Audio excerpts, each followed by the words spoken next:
Okay, folks. Today we will be going to a new bookcase, and actually a better bookcase that's got books stacked on it. And I'm going to start with the books way on top here, and I got to reach up and perhaps after some dust fall. And the first book I have, hold on. Wow, God, it's hard to get.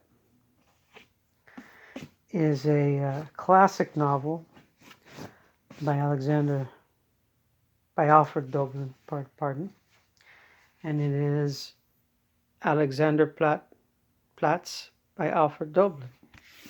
About Franz Biberkopf, right? Yes, he's leaving Tegel prison and he's going throughout Berlin and adventures and misadventures. Very funny, some political edge to it, but not heavy-handed. Very light touch. Sort of a little bit reminiscent of Hajak's Schweck, the Good Soldier Schweck, but a little bit more serious, a little bit more of a clearly stated political view that's kind of funny in a humorous vein, of course. Dublin's good. All right, next up is a collection of the short novels, they call them, complete short novels of Anton Chekhov.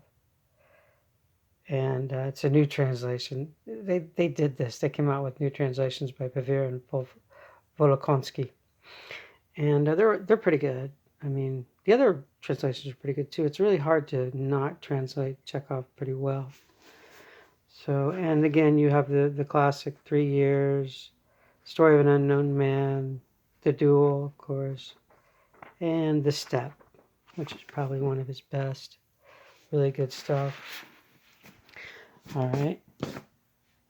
And next up is a mystical work by a classic mystic, The Signature of All Things by Jacob Boehme, and the classics of mysticism. I love mystical works. They're very interesting. There's always something. You don't have to have faith in what they're saying. You don't have to believe everything. But there's always interesting angles that sort of make you look at the world differently. And the signature rerum, of course, or the world signature and all that. Really good stuff. Boehme is interesting. I'm probably pronouncing his name wrong. My German is very weak. And it's very good. Good stuff. Cambridge edition, James Clark series. Okay, another one, classic adventure novel. H. Rider Haggard's She. And look at that. I think that's a painting by Klimt, right? No, von Stuck. Sen. That really does look like Sen. Really, really, really influential work. Really good. And She is an outstanding novel. I'm not going to tell you the details on it because I don't want to spoil it for you, as I've done before. Okay, here's another great book by Edward Said. Great man, great writer, God bless his soul. Or however he wants to say it, and that's good. I'm all good with that. The End of the Peace Process, Oslo and After. It talks about how ever since the United States got involved in the peace process, the so-called peace process between the Israelis and the Palestinians, it's basically been the United States playing ball for the Israeli government and basically expanding the apartheid regime and dismantling settlements and giving the Israelis carte blanche to just slaughter Palestinians. It's a very good book. Said ahead of his time with all this, and it's a really excellent book. Highly recommend it. All right, next up is a 2-volume set. It's Robert Musil's classics novel, The Man Without Qualities, Volume 1 and 2. Volume 1 is the body proper of the novel. Volume 2 is more like a it's sort of there's part of it that's part of the extension of the book, but then you got additional stuff from the posthumous papers, which has something to do with the novel, but it's really not salient to the novel. So it's just additional stuff, which is valuable. I mean, but it's, you could just read the first volume, which is a very mighty tome here. It's like, what, 600, 700 pages. And then you've got, they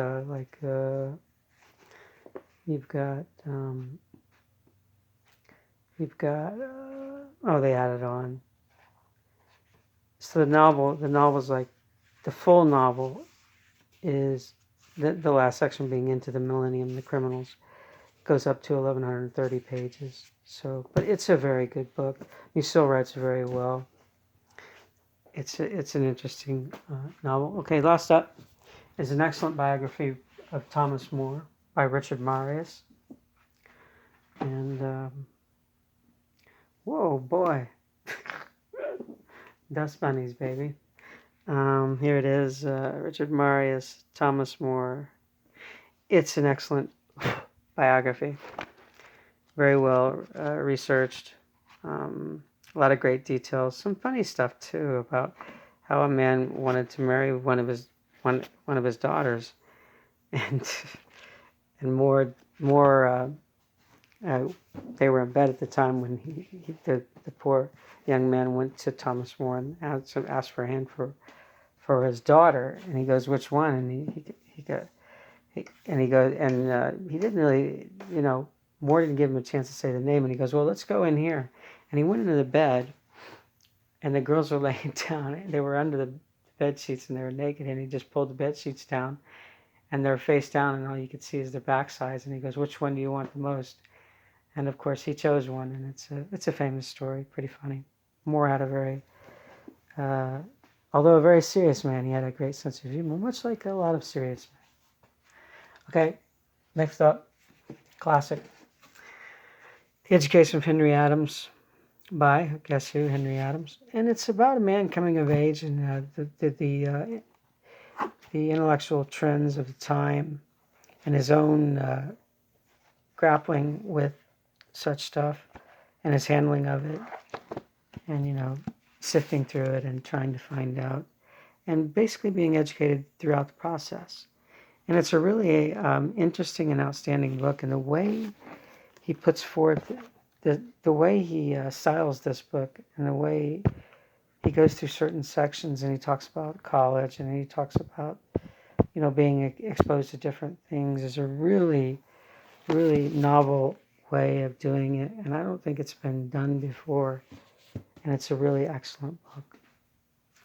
Okay, now here's a great one.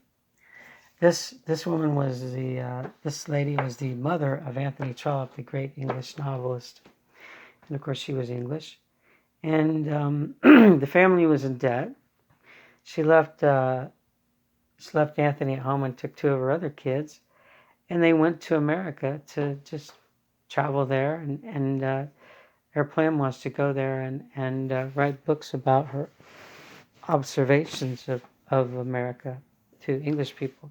And it was an immensely popular book in England and in Europe.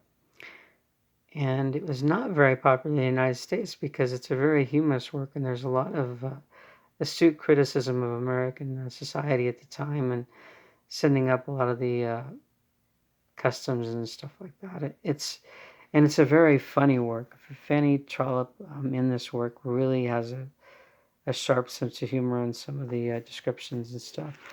It reminds me of a section of Martin Chuzzlewit by Charles Dickens, where one of the main characters goes to America, and he goes through a series of misadventures, and basically it's a send-up of American culture and what they thought of American people. Kind of critical, but also a lot of humor. And this is a really valuable work for an English, of course, United Kingdom, England, their view of America when they went there and actually, experienced it, what they took from it and what they saw. Okay, next up is a great book by Honoré de Balzac, one of my favorite writers, of course. The Wrong Side of Paris, and I don't understand why the introduction had to be written by a travel writer like Adam Gopnik. I mean, it does nothing. It contributes nothing. This is a modern library edition. Again, Balzac. Balzac is always good. You can't go wrong. He writes great novels, great stories. He's a great storyteller.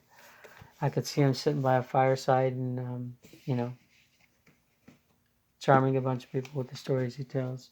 All right, and when I was talking about Pliny the Elder and his natural history, I told you about his son, or maybe his nephew. I think it's his son. Let me see. I'm going to make sure about this. His uncle was the elder Pliny. So yeah, he was the nephew. Pliny the Younger, complete letters, and these are letters to Roman emperors like Trajan, and some to his friends like Titianus and Caninius and Geminus and Sardus and Rusticus, and to his friend Tacitus. Tacitus the Great. I don't think this is the great historian, though. It could have been Sabinus, Rousseau, Septicius, Cornutus, Tacitus. I think it might have been Tacitus. Yeah, it probably was. I could easily learn myself just by thinking about it. Quadratus, of course, Pontius, Severus, Aphilionus, Marcellinus. Wow, these names. Thank God they didn't take over the world and inflict their names upon us. Okay, here we go. Great stuff. I bought this at a market in Miami. Very brave woman. And she sold me this for like 50 cents. Cuba confronts the world crisis of the 90s. Che Guevara and the fight for socialism today. Very good pamphlet. Talks about Western intervention in Latin America, be it Central America or South America. And it's good stuff. Good stuff. And it's written by Mary Alice Waters. Okay, next up is another book. That's a weighty volume by Trollope, kind of beaten up, waterlogged. You can see the waterlogged damage there. Anthony Trollope, The Vicar of Bullhampton. This is one of his lesser-known novels. Of course, it's a brick of a novel. It's got over 500 and something pages. I'm going to get to this one, but I have yet to read this. And I guess the blurb says a wise novel about how men react to women in unconventional situations. That is the most succinct and banal description of a novel I've ever read. And I'm glad I had that experience. Okay, next up is a classic. Oof, the dust. Man. It builds up quick too. I mean, this is like not even a week's worth. Okay, Virginia Woolf, To the Lighthouse. Of course, the famous one. Probably one of her most famous novels besides Mrs. Dalloway. Good book. Tragic. And absurd. But, absurd only makes it more poignant in my book. In my mind. Whatever you want to call it. Okay, that's it for that. These are the upper, above the first shelf books, and also some of the books that are stacked on top of the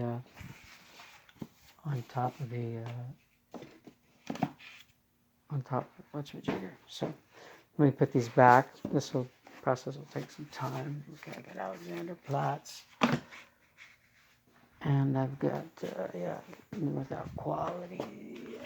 Qualities, Volume 1 and 2. And truly, the Man Without Quality is basically about typology of character in certain societies, mainly Austria. And, I guess it's sort of like it's not a backhand, it's a forehand critique of Austrian society and the development of character and within it. And the novel, it's not heavy-handed about it, but it's a very excellent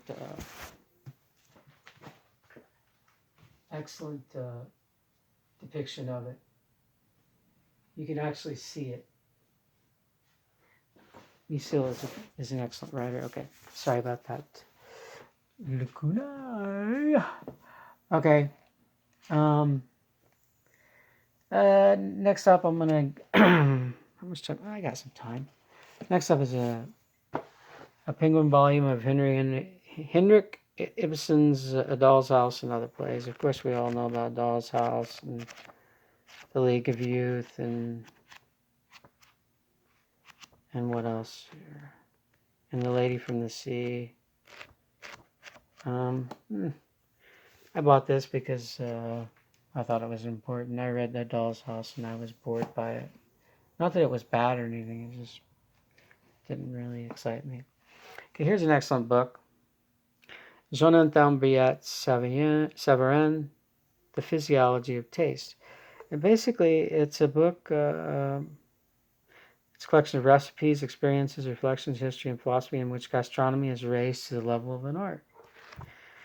Yes, so it's about cooking and also about, how to be a model gourmand, philosophical history of cooking, on death, on fasting, prevention and cure of obesity, on digestion, on gastronomical tests, on gourmandism, on drinks, on thirst, specialities, on appetite.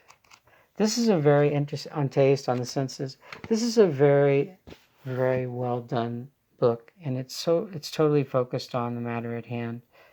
And I highly, highly recommend it. It's a fascinating book, is what I'm saying. You think it's going to be boring, physiology of taste is about food and about being a gourmand and all that. No, it's really a philosophical work on such matters, and it's pretty interesting. Okay, here's a great one, classic. St. Augustine Confessions. And yes, he was a lowly sinner, and his forays and pagan beliefs, and what a terrible man he was. And then he found Jesus, and and his mom Monica, and meeting her. It's really a touching book. It's really very personal, and Augustine basically truly bears his soul, and it's very interesting. It's a good book. I don't mean to make light of it, but I like this. Look at that. Look at the color. That's a medieval painting. Yeah, illuminated manuscript in the Bibliothèque Nationale, Paris. And it depicts St. Augustine. He's the guy unrolling the scroll there or whatever. All right, here's an excellent book that this guy wrote a 3-volume series of his early life. And this is when he was a schoolboy. And Sergei Aksakov. And really, Aksakov has a way of writing about his childhood and about his mother and his father in a very tender and it's just beautiful how he writes about it, and the detail of some of his experiences riding in a coach and it's raining and he could hear the rain slashing. It's just a magical work. And when I come further down the line, I'll get to the other 2 volumes in the series. The Russian Schoolboy is actually the third, the last volume of it. The first 2 are going to be coming up a little bit later. All right, next up is a book by Sibyl Bedford, A Legacy, and it's two very different families in Berlin, haute bourgeoisie, and of course it's about a legacy and about perhaps the consequences of it and some family strife because of it. And it's a very good novel, very well written, very good story. Telling stories while maintaining a theme and and the theme does not become a sledgehammer, i.e. you're using it in a very delicate way, sort of like an accompaniment to a musical piece when you have a quartet. No one instrument wants to just to lord it over everything. They have to blend all together. And Bedford and other writers that I've mentioned before are able to do this in their writing and their handling of the subject matter that they're dealing with. And it's a very important thing when you write short stories, novels, novellas, even histories. You have to blend all these things together and have a harmonious whole. And sometimes it's very hard to do. Okay, another Maurice Ashley book, Louis XIV and the Greatness of France. And this is a very good book. Now, Louis XIV was, yes, a tyrant, but he sort of saved France from, being a lesser state. During his time, the ascension of France as a power in Europe, and also as a cultural center in Europe, rose incredibly, and that's no small feat. And I'm not for monarchy or any of that. I'm just saying that as a monarch, and with his court, sure, he did some terrible things, and he wasn't the greatest guy, but he elevated French culture, and he also elevated the nation, and people were better off because of him. Of course, they could have been much better off without, royalty and the nobility and all that other stuff. Okay, here's another good one. The winner of the 2000, I was just garish golden sticker. It's not a sticker, it's actually printed on there. 2009, but the Booker Prize. That's not exactly a vote of confidence in my book, but whatever. And it's the New York Times bestseller again. Not necessary. It's Wolf Hall by Hilary Mantel. God rest her soul. She just passed away recently, probably about a year ago, maybe two. And it's, of course, book one of the Thomas Cromwell trilogy. And it is a very, very, very, very good book. And, of course, this Henry VIII, Anne Boleyn, Cardinal God, what's his name? I can't think of his name, but he's a very, very powerful cardinal. And I'm going to get to him in here, because if I don't, I'm going to feel like I'm not serving you people well. Okay, where's he at? Cardinal. Oh, Cardinal Wolsey. There he is. Thomas Wolsey, Archbishop of York, Cardinal, Papal Legate. Yeah, Wolsey was a mover and a shaker. He was kind of steeped in corruption himself, but not a totally bad man. He did some good works. Okay, last up, and this will be the last for today. This is a classic. I recommend everyone go out and buy this immediately. Jean-Jacques Rousseau's Confessions. All the stuff that he confesses in this book throughout the story of his life are amazing. He talks about having gravel, which means, stone in his urine. He talks about exposing himself to women, and there's nothing out of bounds for Rousseau. He's divulging he delights in abasing himself to the reader. And not only that, but he also shows his best side too, like a young experience where his dad, his father teaches him, how to do an aqueduct. And it's an amazing thing. And he's like, aqueduct, and his dad tells him the name of it to funnel water and stuff. And it's a really touching thing. And at the end, he ends it off with the famous lines. I'm going to read it for you because it's kind of a defiant final line. And he stages this writing as if he's reading it to a crowd of people. And his last paragraph is, "Thus I concluded my reading, and everyone was silent. Madame d'Egmont was the only person who seemed moved. She trembled visibly, but quickly controlled herself and remained quiet, as did the rest of the company. Such was the advantage I derived from my reading and my declaration." So basically, this book is a declaration of who Jean-Jacques Rousseau is and what he's about. And it's a very good book. It's around 600 pages. And he's very forthcoming about flaws and all. He doesn't just glorify himself. He abases himself, all of it. And I highly recommend it. It's a very entertaining read. A very entertaining read. All right, folks, have a great day. Enjoy the holidays. See you next time.